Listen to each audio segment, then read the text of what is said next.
Halo teman-teman, welcome back to my channel.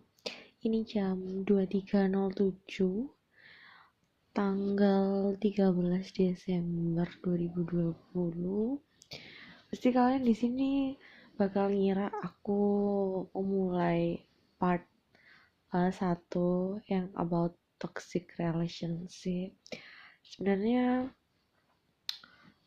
waktu aku cerita itu aku pengen sih langsung bahas, tapi kalau aku bahas itu aku harus punya rinciannya terlebih dahulu ya. Jadi aku nggak boleh asal ngomong karena nanti takutnya ada pihak-pihak yang tersinggung walaupun aku nggak menyebutkan namanya, dan aku harus benar-benar inget banget uh, rinciannya seperti apa, detailnya seperti apa, baru aku bisa menyampaikan kepada kalian.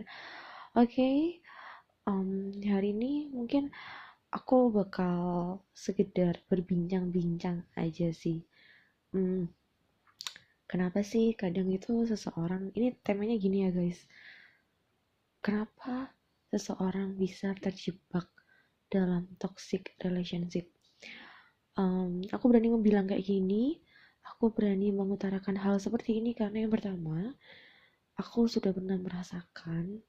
Yang kedua, di lingkunganku juga aku juga pernah menyaksikan, juga gimana sih, pokoknya aku udah pernah menyaksikan intinya kayak gitu. Yang ketiga, aku juga pernah baca, entah itu dari beberapa kata-kata quotes kayak gitu, dan aku juga pernah baca juga di Instagram, aku lupa Instagramnya apa, itu benar-benar ngena banget sih isinya tentang hubungan toxic. Dan I think mungkin gak semua quotes tentang toxic relationship itu benar, kadang itu harus disaring dulu, apalagi kalian yang belum pernah, tapi jangan sampai ya, apalagi kalian yang belum pernah dalam kondisi toxic relationship, mending jangan baca-baca kayak gitulah, istilahnya cuma untuk next to know aja, cuma ya udah sekedar tahu aja kayak gitu aja. Yang penting kalian jaga diri kalian baik-baik, itu yang pertama ya, bukan jaga diri orang lain baru diri kalian. Jaga diri baik-baik lalu jaga hubungan kalian. Kalau kalian bisa jaga keduanya, itu otomatis kalian tuh bisa jaga dia, entah itu kalian sebagai laki maupun kalian sebagai perempuan, gitu sih kalau menurutku. Oke, langsung ke intinya ya. Kenapa sih kadang orang itu bisa ke hubungan toxic relationship? Oh ya, aku juga terinspirasi juga dari podcastnya Grite yang buka praktek itu sama si Frisley. Nah itu ya, aku ngerasa ceritaku tuh hampir mirip sama dia, cuma aku nggak ada yang cerita kekerasan gitu, alhamdulillah enggak, cuma pernah biru di kuku aja sih. Udah kayak gitu aja sih. Terus uh, mungkin kalian bertanya, kenapa sih kok kamu bisa bertahan selama itu? Aku nggak tahu ya guys. Kayak ketika kita udah dalam suatu hubungan, dan apalagi kayak gini, ketika dia punya salah, ketika dia melakukan kesalahan, entah itu selingkuh atau apa, hal yang paling parah contohnya selingkuh. Kita udah mau tinggalin dia tuh, tapi dengan segala cara dia tuh minta maaf ke kita. Apalagi aku itu bisa dikategorikan orangnya itu gampang luluh, gampang kasihan, itu sih. Jadi itu sifat ya, bukan, jadi emang udah pembawaanku kayak gitu. Itu bisa jadi hal positif, bisa jadi hal negatif kalau dilakukan ke orang yang salah. Nah jadinya aku kayak gampang maafin gitu loh, gampang maafin. Dan dianya pun juga pinter banget gitu loh, cari cara buat minta maaf itu pinter banget sih. Terus ketika uh, dia melakukan kesalahan, kayak kita tuh, aku ya maksudnya mikirnya gini, oke, dia ngelakuin kesalahan, gak apa-apa, oke, dia pasti bisa berubah kok, dia pasti bisa berubah, nggak semua orang itu berubahnya cepet.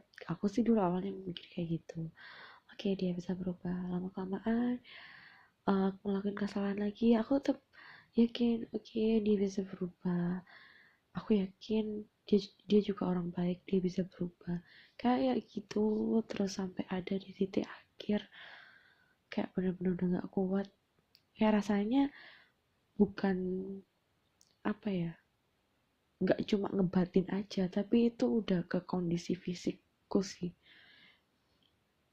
yang paling parah. Dan aduh ya ampun, kayak jadi sedih aja gitu. Sedihnya itu bukan aku sedih dalam hubungan itu ya, kayak why, kenapa aku gak bisa jaga diriku sendiri gitu loh, gak bisa jaga diri tuh kenapa aku bisa sampai dibohongin segitu banyaknya tapi aku masih iya iya iya iya, aku bisa maafin gitu sih. Terus aku lebih kasihan sama aku sendiri, tapi dibalik itu, dibalik kayak gitu, aku tuh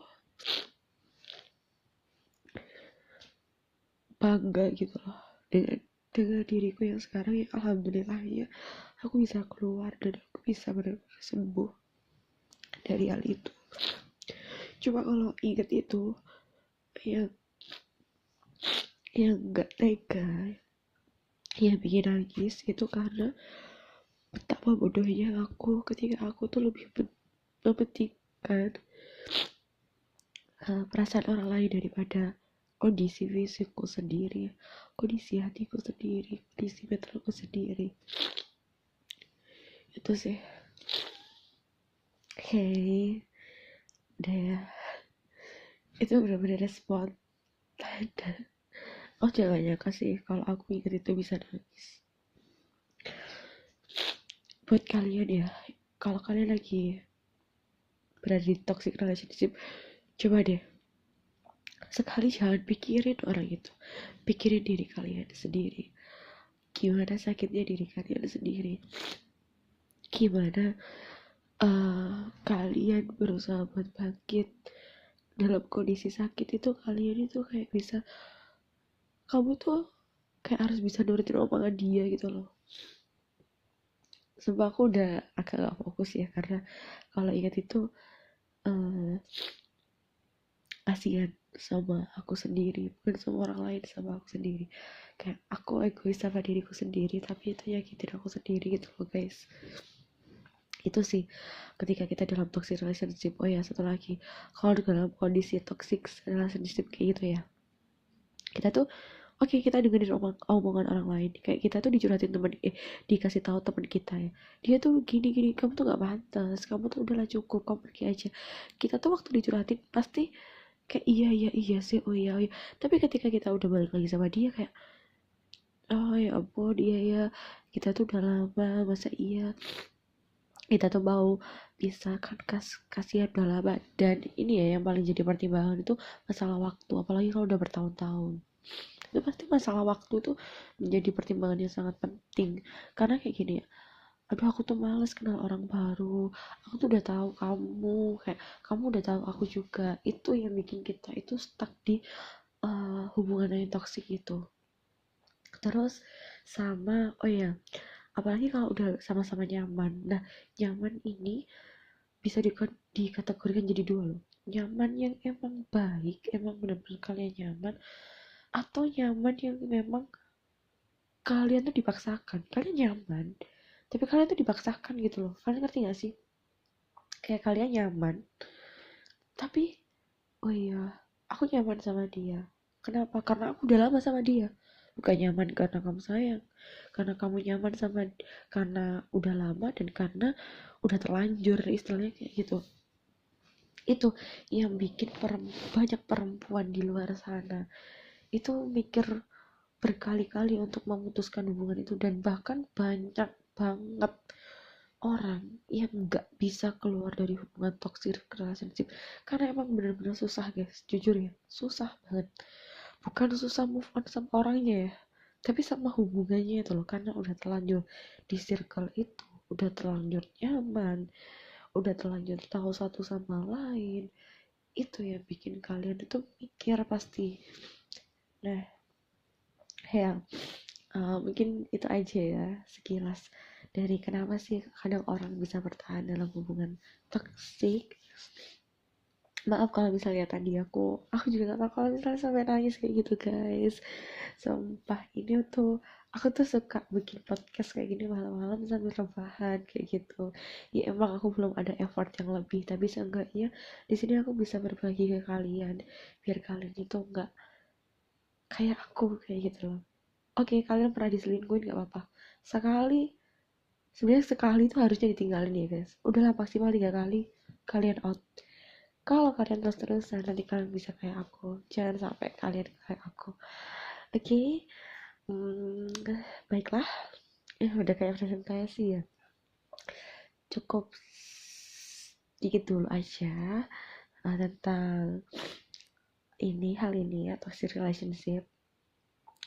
Kalian bisa komen, kalian bisa tanya apapun, atau kalau misalnya bikin Q&A kalian juga bisa.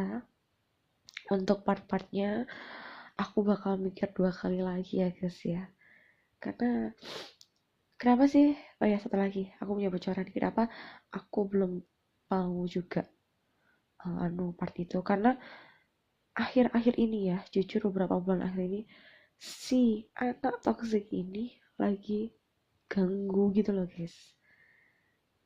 Udah pokoknya istilahnya lagi ganggu. Aku nggak mau bicara panjang lebar, nanti malah uh, kalian nggak dapet sesuatu dari podcastku. Yang penting kayak gitu. Nanti ketika aku belum siap, aku bakalan cerita. Dan kalian kalau ada yang setuju dengan pendapatku, kalian coba komen yang mana. Kalau nggak setuju coba kalian juga komen. Dan kalian juga boleh tanya apapun itu. Kalau kalian lagi di toxic relationship, kalian bisa komen juga. Oke? Kalau kalian mau request video, kalian juga bisa.